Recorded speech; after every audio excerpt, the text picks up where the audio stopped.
از طرف خانه یک زنگ آمد از طرف بیگاجی صدا میزد، چیغ میزد که گریان میکرد که بیا که هرچی که بیدار میکنم بیدار نمیشه روز.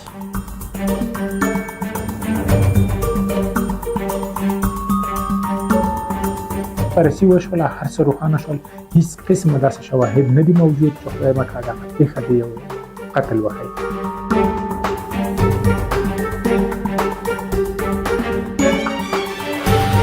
ضربه وارد بکنند در کارشان، در نامشان، در جایگاهشان، در جایگاه اجتماعیشان. این باعث میشه که از موقعیت‌های اساس حریف استفاده بکنه و بدنام بسازه.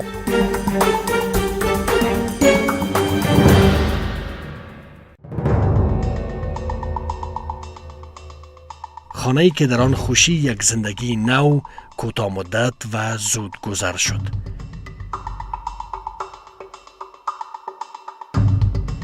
این پدر که با یک عالم امید برای فرزندش ازدواج کرده بود، اکنون اما در سوگ مرگ عروس پسرش نشسته است. فرخنده 18 سال عمر داشت و 2 ماه پس از ازدواج زندگیش را از دست داد. مرگ نابهنگام وی پرسش‌ها و واکنش‌های زیادی در پی داشت. یافته‌های پلیس نشان می‌دهد که این عروس جوان به قتل نرسیده است و مرگ وی طبیعی میباشد.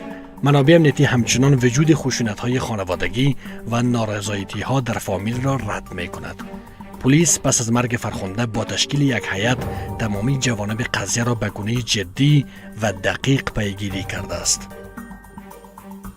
خسرو این عروس میگوید که از این حادثه و مرگ فرخنده تمامی اعضای فامیلش در سوگند. با خاص خود امی بچه باز ما رفتیم همونجا به اصطلاح به نامزادی شو دم وطن. وقتی که اونجا رفتیم ما یک دو پیره باز پیش امی استاد ما رفتیم، گفتیم خیش هستیم، میخوایم که دوباره ما خیشی ما و شما زیادتر شو و فامیل شیم. باز اونا قبول کردن. از دخترم که پرسان کردن او را موافقه شد، سعیس ما میکنم موافقه میگیرم و ایرم که شد اردش موافقه شد ما با اینشان دیگه. باز موافقه بچه و دخترم به اصطلاح گرفتیم، اونا هم قبول کردن و ما پدر و مادر همگی با رضایت به اصطلاح کار شد. وقتی که اینا اوجا ما یک چند روز یک 4-5 روز تیر شد، ما اوجا دم وطن بسیار یک نامزادی مابین از اینا به اصطلاح کلان گرفتیم که در اوجا بسیار قوم خیش و مردم ها هم بدن دم نامزادی در وطن دم وطن دیگه تخار ولسوالی چاب. باز از اونجا باز ما دوباره آمدیم به طرف کابل. تقریبا یک 11 ماه اینا نامزاد شدن، چون که سنی بچه هم خورد تقریبا خردتر بود و بچه دخترم اینا مابین یک دیگر هاشون 1 ماه فرقشان است، تفاوتشون 1 ماه است. او تقریبا 18 و 2 ماه دختر شده بود، 18 ساله و 2 ماه شده بود، 3 ماه بود بچه. باز هم اون سنی مراحل قانونی خود تای مراحل کرد. این بچه هم یک کمی به اصطلاح سنش هم برابر شد. باز عروسی از اینا را بسیار در کابل در هتل اورانوس که بخش امپراتور شنی میشه، باز بسیار یک عروسی خوبی به اصطلاح، چون که محفلی عروسی بود دیگه، بچه بود دیگه بسیار به یک شوق و ذوقی بالا شدی دختر بود دیگه. این نسبت هم به ما چون که همون خیش قوم بود، باز امیر ما عروسی کردیم همینجا کابل. د فرخنده نام انجلی په د مرګ په ارتباط باندې چې کله هغه مشکوک اړخونه راپورته شول، زموږ د کابل امنیه قومندانۍ اړوند دویمه حوزه لاس په کار شوله. په لومړي قدم کې د دوی کورنۍ راوغوښتله. د کورنۍ اظهارات هم همدغه وو، لکه څه ډول چې ما په هماغه ورځ په ټویټ کې ویلي وو چې دغه نجلۍ په خپل کور کې د مغزي سکتې له امله په حق رسېدلې ده. مقابل طرف هغه د فرخندې چې کوم پلار و، وروڼه یې و، خویندې وې، د هغوی څخه هم همدغه ډول اظهارات واخیستل شول. دواړو جانبو په همدې باندې توافق کړی و چې دغه جسد چې دی طب عدلیې ته یې موږ نه وړو، نو ښخوي یې، ځکه یو دا طبیعي پېښه وه، طبیعي پېښه وشوه. نو په هماغه ورځو کې دوی دغه جسد نه موږ ترې خبر یو، نه طب عدلیې ترې خبره ده، وړی دی، ښخ کړی دی، دفن کړی دی. او کله چې فاتحه کښېني او په دغه ورځو کې په ټولنیزو رسنیو کې دغه مشکوک اړخونه راپورته کېږي، وایي دغه نجلۍ چا وژلې ده خدای مکه یا په کور کې ورسره بد سلوک شوی دی. د دې وروسته زموږ دویمه حوزه بیا لاس په کار شوله، بیرته یې د دوی څخه اظهارات وغوښتل. دو طرف خانواده های با عزتی هستند، فرزندان نیک و صالحی را به جامعه تقدیم کردند. جامعه مدیونشان هست. قبل از اینکه موضوع ما از یک شهرستان هستیم و از یک ولسوالی هستیم، قرابت خویشی هم نسبتا داریم. تقریبا ما 15 روز 20 روز زحمت کشیدیم که مراسم عروسی را گرفتیم. البته یک چیز آسان هم نبودی و این شوق و ذوقی که بچه داشت اصلا فکر کنین که اینقدر شوق داشت که حتی برای چند تا اندیوالاش یک رقم کالا و یک رقم واسکت جور کردی که برای خود کرد بود، برای از اونا هم میکرده بود. حتی برای کاکاش که ماماش که از او ولد تخار و ولسوالی چوب تا اینجا بود، کل گیره شما در اون ویدیو یا در اون فیلم ببینین، همگیش یک رقم کالا داره، یک رقم لنگی دارن، یک رقم کالای سفید دارن، واسکت دارن. بینو این بچه بسیار شوق داشت. دیگه بسیار زیاد به شکل خوبش عروسی گرفته شد. حاجی احسان میگوید که زندگی پسرش و عروسش در فضای آرام به پیش میرفت و در این وسط هیچ موردی از خشونت و زد و خورد وجود نداشت. هیچ گپ در مابین از اینا هیچ نبود. چرا ما پدر ازی بودم. اکثرا وقتی که دمیجا میشد خواسته های ازی، فکر کن که خواسته های ازی بچه هر چیزی که میخواست با مو رقم امرای ازی بود. مثلا اینجا یک چیزی کارش میشد دمیجا چشم دیدی ما، حتی مادرش هم میگفت که همون چیزی را که میخواه برش بگی. باز خودش هم میبرد امی عروسش از شهر همون چیزی خواسته خودی از این را برش میخرید میورد. شبا اینا امروی ما تا 10 بجه 11 بجه میشتن. حتی همون شبی که فکر کنین امی قضیه شده، قبول به خدا کنین که امو عکسش هم پیش امو چیزی آیت‌های بسالتی که از وزارت داخله آمدن، از چند ارگان بدی آمدن، اینا ما همون چیزی از اونا را دست نزدیم. اما پرسش مهم این است که این عروس جوان چگونه به یک بارگی جان باخت و عقب این مرگ چه رازهای نهفته است. سبکی رفتم، باز ما به طرف دکان دفتر دارم میزیر گلبار. باز ما که اونجا رفتم ساعتای تقریبا 10 دقیقه یا 10 بجه بود یا 10 و نیم بجه بود. این می گپا بود دیگه، دقیق یادم نیست. باز یک زنگ آمد از ما از طرف خانه، یک زنگ آمد از طرف بیبیاجی، صدا میزد، چیق میزد که گریان میکرد که بیا که هرچی که بیدار میکنم بیدار نمیشه روز.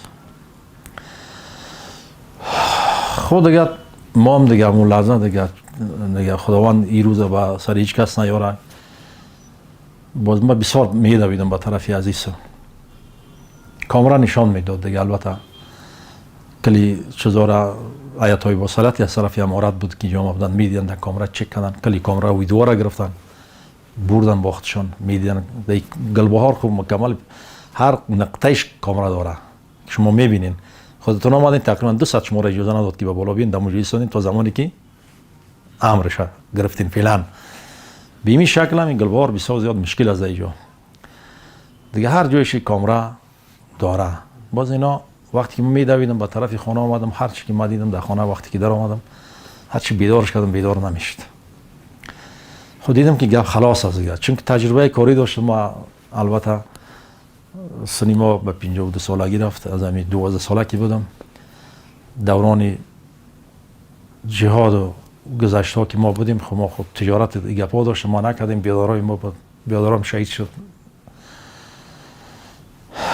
دیگه. ما گذشته از این 40 سال 30 سال به این طرف همیشه چندین مردا و گپا را دیدیم، راست کردیم و جور کردیم و دیگه کردیم.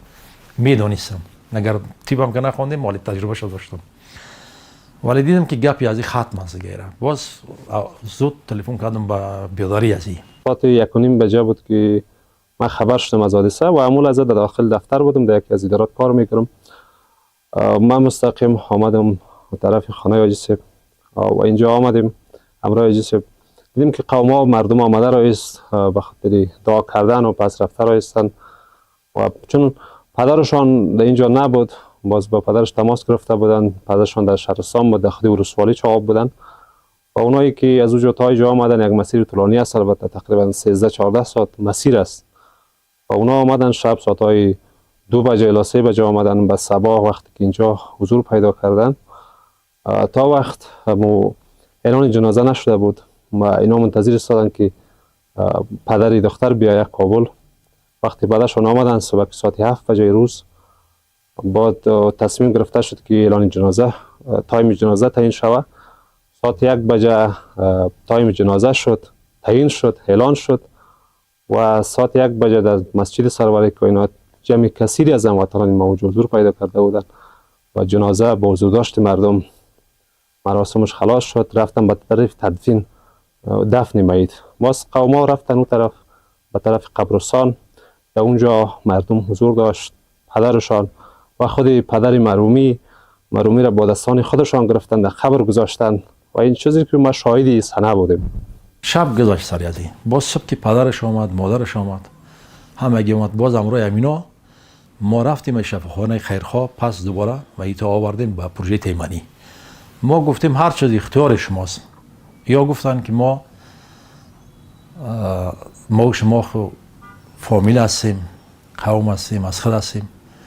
اصلا چیزی دیده نمیشه در وجودی از این عروس که آدم میره و برای خدا نخواسته خطی دیده میشد یا چیزی دیده میشد، هر چیزی دیده نمیشد.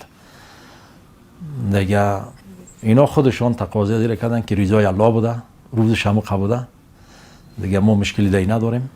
ضرور نیست که دیگه ما دیگه سری ازی مثلا خدای نخواسته یکم چیزی دیگه سری عروسی ما بیام. ما دیگه قسمت نصیب شموقه بود، روز شموقه بوده. باز توافقی مابین پدر و برادر و فامیل همیشه که باید جنازه شود. پس از پخش و نشر خبر مرگ فرخنده، انتقادها و پرسش‌های زیادی میان مردم ایجاد شد و شماری هم در رسانه‌های اجتماعی خانواده شوهر عروس را متهم می‌دانستند. اما این مرد میگوید که حقیقت برای همه آشکار است و آنان به پلیس اجازه دادند تا به گونه کامل تحقیق و بررسی کند. وقتی که اینا آمدن از وزارت داخله، ما که صبح بار آمدیم، دروازه ما از طریق چیز بند شد دیگه، ما اجازه لکنی بلاک نداشتیم. بعدی که او گپ شد، ایات‌های با صلاحیتی بسیار از طرف امارات آمده بود، 10 نفر بودن. اینا مکمل کامرای گلبهار مکمل چک کردن، دیدن که کی میبره، کی میداره، چی میشه چی نمیشه. و 5 مرد تقریبا پدری دختر بود، دیگه 2 چی بود، 2 برادرش بود و یک 2 دانه همشیره از او بود، مادری دختر بود و اینا هم بودن. و از طرف ما به اصطلاح ما بودم، بچه بود دیگه، 1-2 بچه که دیگه هم بود، بیبیاجی مادری از این هم بود. اینا آمدن هر کدام از را آنقدر علایت پرسان میگن. هر کدام از این یک اتاق میشد، یک تا پرسان میکردن. قضیه چی رقم شد، چی رقم نشد، چی بود، کی آمد، کی رفت. کاملا اول خود کامرای گلبهار چک شد از طرف امارات. بعد از این هر کدام ما را دینمی خانه یک تا پرسان میکرد. طرف ما را که مادر عروس بود و پدر عروس بود و برادرش بود و اینا را پرسان کرد. بعد از اون سری ما را پرسان کرد هر کدام ما، چون که قضیه خدای نخواسته چیزی دیده نمیشد. ما هیچ مشکلی در قضیه نداشتیم. کلا فکر میکنم که یک رقم برآمد دیگه، یعنی هیچ اصلا دایی گپ چیزی اصلا دیده نمیشد که بچه با دختر خوب نبود یا دختر با خوب نبود. باز امونا را گرفتن در سیات عامه، امی چیزای امی چیزی از ایران آوردن از اونجا، مکمل کلش پلاستیک بند کردن، علایت گرفته بردن که ما با چیز میتیم در لابراتوار در سیات عامه میبریم. په هیڅ وخت کې په دغه 15 ورځو کې تقریبا هیڅ قسمه د دوی په منځ کې جنگ او جګړه نه وه رامنځته شوې. د دوی ژوند ډېر خوښ و، هیڅ قسمه مشکل نه و. او بعضې وختونو کې چې مثلا موږ ته اړتیا پېښېدلی چې دغه جسد موږ راایستلی وای، طب عدلیې ته وړی وای، په هغه صورت کې باید موږ ته یو عارض موجود وای چې عریضه کړې وای. ځکه د دوی کورنۍ هیڅ عریضه نه کوله. هغوی ویل چې بالکل د دوی په کورنۍ کې هم ډاکټران موجود و، 2-3 نفره. هغوی هم په همدې باندې یقیني وو چې کله چې لومړی موږ جسد ولیده د د پلار د کورنۍ څخه، چې کله چې موږ لومړی جسد ولیده په جسد کې هیڅ قسمه نښانه د دې نه وه چې دا د یو وهل شوي یا د زهر ورکړل شوي یا د ټکول شوي. نو د دې له امله موږ وګڼله چې دا یو طبیعي پېښه ده، باید دغه خاورو ته وسپارو. په همدې باندې دوی دواړه طرفونه اتفاق سره کړی و، خاورو ته یې سپاري. قماندانی امنیه کابل میگوید که به منظور بررسی دقیق این قضیه تیم‌های خاص جنایی وزارت داخله وارد عمل شدند و ذره به ذره این حادثه و محل بود و باش شوهر و خانم را بررسی کردند، اما هیچ اثری از قتل و کشته شدن این زن جوان دریافت نکردند. د حوزې له طریقه هیڅ داسې کوم شواهد اسناد پیدا نشول چې خدای مکړه دغه پیښه د یو قتل ثابت کړي.